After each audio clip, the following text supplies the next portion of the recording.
Good morning. My name is Matt Fortnam, and I'm going to discuss the trade-offs research that we've been doing on the ROCC project. Now, making trade-offs is something we do all the time, and it's completely unavoidable.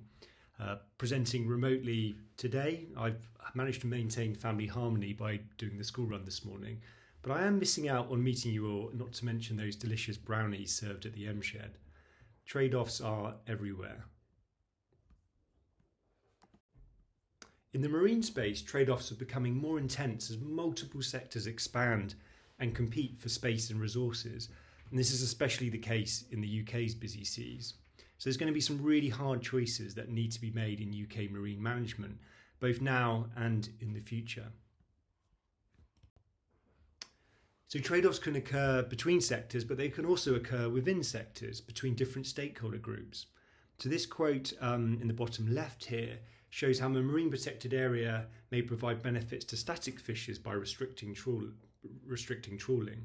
And there can also be temporal trade-offs between short-term losses for long-term gains or vice versa. And the two top quotes here show how offshore wind can restrict fishing and affect bird populations in the interest of future climate and energy security benefits. So decision makers have this really unenviable task of trying to navigate all of these different interests while ensuring UK policy is delivered. Our starting point for this work in ROCC was therefore that trade-offs are inevitable. There's trade-offs between objectives, between ecosystem services, stakeholder groups, sectors, across space, across time. But we feel like we need to be much more systematic in trying to identify and consider these trade-offs so we can strive for decisions to be much more effective and, really importantly, equitable as well. So in ROCC, we first of all wanted to know how our decision-making processes in the UK currently accounted for. How do they account for trade-offs? So we interviewed 29 practitioners from a whole range of different marine decision-making processes, and we held a workshop last year at the SMMR conference, which maybe some of you attended. We found that trade-offs are made through two broad and overlapping approaches. So when there's identification of impacts and analysis, there's stakeholder, public and statutory body consultations. All the evidence is gathered, the best available evidence. There's impact assessments conducted. There may be legal advice sought to ensure that it complies with the law, and sometimes cost-benefit analysis. Then in most cases, this is then deliberated within government by government agencies who make a recommendation to the government, which then approves it. So it would be like the Secretary of State or a competent authority. And so this is the usual way, and it's done in things like marine planning, in highly protected marine areas, marine licensing. Less common is following this bottom route, which is where stakeholders themselves consider the information and they do the deliberation, which includes considering the pros and cons and the costs and benefits. And then it's still, though, approved by government, the final decision. And so examples of this may be like the Marine Conservation Zone designations or the IFCA committees where there's diverse stakeholders represented in those committees. There's also a range of factors which constrain or influence how trade-off decisions are made. As one interviewee put it in a very technical term, the wriggle room to make trade-offs. So these include legal and policy frameworks which set those kind of hard boundaries of what is acceptable. You can't break the law. There's politics at play. So you've got the current priority on energy security. That tends to trump other concerns. There's a technical feasibility of locating something in a place. There's evidence of whether there's severe ecological or social impacts, which, although they don't break the law, may be just politically unpalatable and could influence whether that trade-off is considered acceptable. And then finally, there's all the consultations, the perceptions of stakeholders, which are considered in the politics of making a decision. So we noted a number of challenges in trying to make trade-off decisions in the UK. So I'll mention just a few now. The visibility trade-offs relies on the assessment of impacts, all of that work that's done around identification. But then that in turn relies on what data is available and the information and what it's on and the perceived credibility of that data. For example, quantitative data can be prioritized more over qualitative. And so there was a feeling amongst interviewees that social trade-offs may be less visible because there's less social data and evidence available. But just because there isn't evidence on an impact doesn't mean the impact doesn't exist, and therefore it can mean that a trade-off is invisible to the decision maker and could be important. So we found that while there's lots of work done which implicitly draws out some of these trade-offs when having a decision, there isn't really a tools or processes which really explicitly look at the full range of trade-offs in a systematic way to help decision makers make their final decision.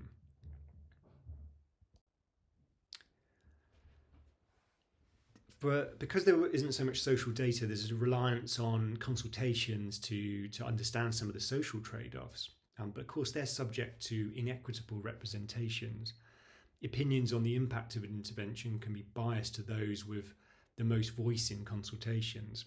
And so conservation NGOs are really good at rallying all their members to respond to consultations, but maybe the fishermen, inshore fishermen, maybe just too busy fishing and trying to earn a living to really engage fully in consultations.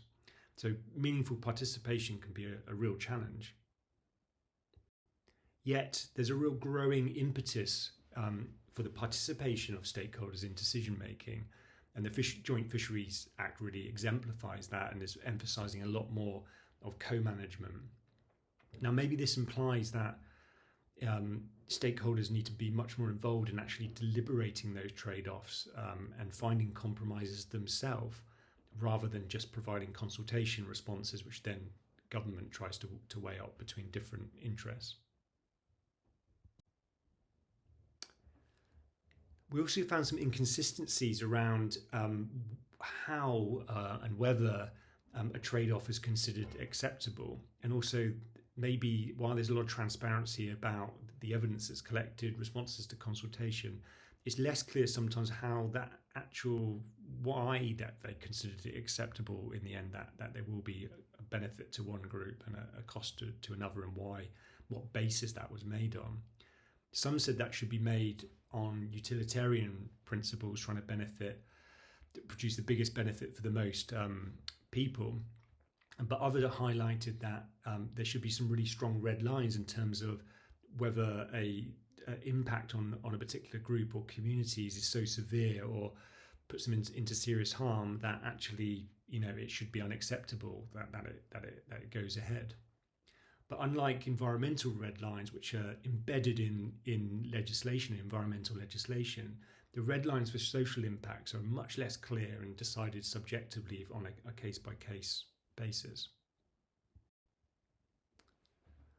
A further challenge was that some interviews expressed real concern that some of these impacts, and by extension the trade-offs, are only really assessed for every single intervention on a kind of individual scale, rather than taking this strategic, larger cross-sector scale perspective.